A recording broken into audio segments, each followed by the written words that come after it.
Hello, everyone, and welcome to Tabor Talk. I'm your host, Michael Tabor.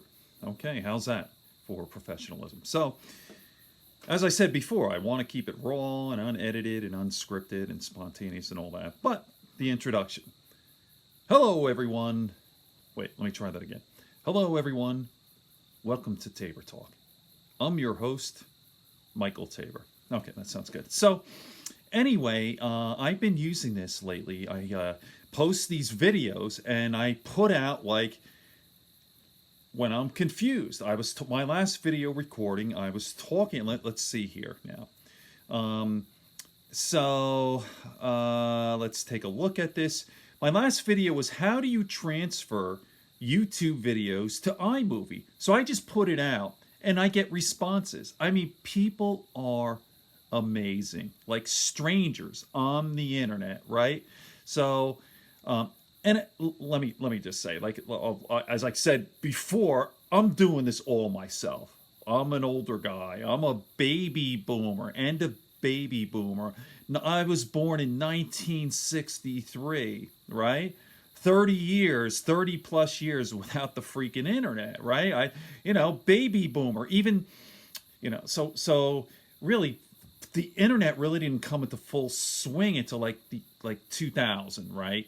98, like the internet came in 93 and then 2000 and then everyone had it, like say 2000 till, present day. And then smartphones are only like 10 years old. So anyway, this tech stuff, this is all me.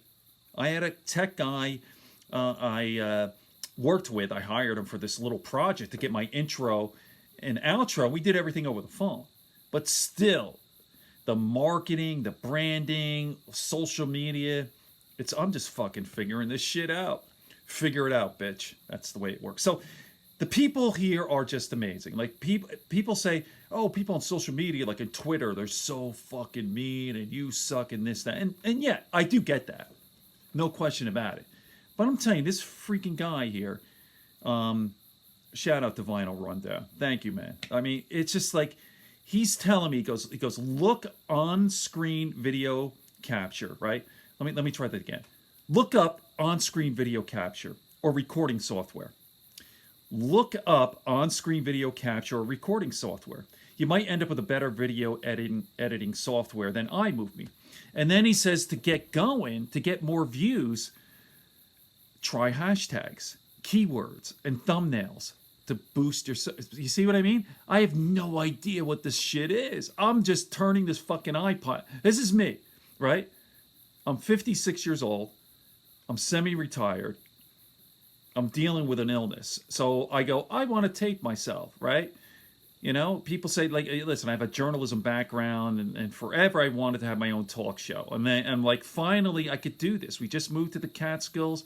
Here I am on my porch. I got this thing, and I got an iPad. And that's it. And I have no idea what I'm doing.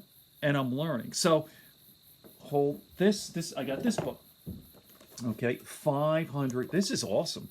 I mean, it teaches you everything, right? So... I'm gonna figure this thing out. You'll see. Like I've only been doing this for 36 days, and I have over 14,000 views, 36 subscribers. I think it's pretty good, right? Here's another thing. I'm all over the place, right? I mean, not just this individual this conversation here, but if you look at the topics, it's like I talk about UFC, I talk about politics. Football, health issues, religion, theology, my NDE. It's like the whole like you can't see me, but it's huge. I'm all over the place. And when I look at my channel page, I don't categorize them. I don't put them in categories. You're supposed to put them in buckets. Like a friend of mine just said, hey, I'm really into video recording. I know all the guys. Like, how do you do this? So it's like, who's gonna, like a guy who one moment he's talking about weightlifting and the next moment he's talking about, is there a God? So and then he's doing comedy bits. So and then the next one I'm playing guitar. So I get it. You have to kind of find your niche. So let me tie this into what I used to do for a living. I used to be a recruiter, an executive search consultant. I did this for decades, well, close to 2 decades. Okay, so the most important thing when I started in this business, management recruiters, right, executive search consulting, was they said, first of all, you have to find an industry. I'm like, I don't know, like a recruiting, anything. Like someone needs, you're stupid. You don't know. He goes, dude, you got to fucking pick an industry. Once you pick the industry, then you got to find a little niche in there. Like, say, my area was biotech and pharmaceutical, right? So it was so weird. It was, for the longest time, I couldn't even figure out what I wanted to do. I started out in the food and beverage industries, and I did pretty well. I got into marketing a little bit, and then I like, oh, the firm I worked for had a focus in biotech and pharmaceutical, and then I kind of was like, oh, I made the transition, and then that obviously it's fucking huge. Like, what are you gonna do in biotech and pharmaceutical? I somehow landed in clinical research. I picked that, and the clinical research is huge. It's fucking giant. I got so specific. I got into clinical research. I was placing 4 positions: CRAs, project managers, senior project managers, and director level positions. That's it. And clinical research. And clinical research is so huge. Data management, regulatory affairs, the whole thing. Clinical trials, there are 4. And then you get into clinical trials. You have phase 1 and phase 2, phase 3, it's phase 4, and phase 3 is the marketing and all that. It's super damn complicated and big. Now, here's the thing why you had to specialize and find a niche.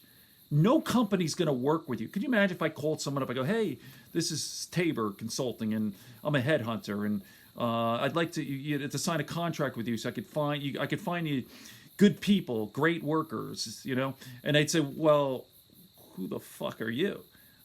When I got good because I specialized. And not only did I get that 4 jobs, clinical research, then I got geographical location. Then I got just like New York and Connecticut and New Jersey.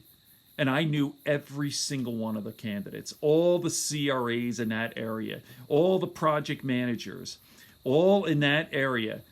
Well, biotech, pharmaceutical, I did spread out on the West Coast, but I was the fucking guy because I knew their job. Listen, I wasn't a CRA myself, but I knew it so well just from interviewing these people and talking to them that I could speak their language. So there was respect. You know what I'm saying? So can you imagine if I, even in that one industry, if I was a regulatory affairs guy and I'm talking to maybe, let's say, a marketing guy. I was a marketing guy and I worked with clients, like big pharma, and I'm talking to a clinical research. So it's like, what the fuck are you talking about? So I get that. So I'm kind of talking to myself, like, apply the knowledge you had with recruiting to this. Find that niche. Okay. It's a challenge, right? Okay. So, let me end this. Good friends, good books, and a sleepy conscience. Peace, love, and understanding.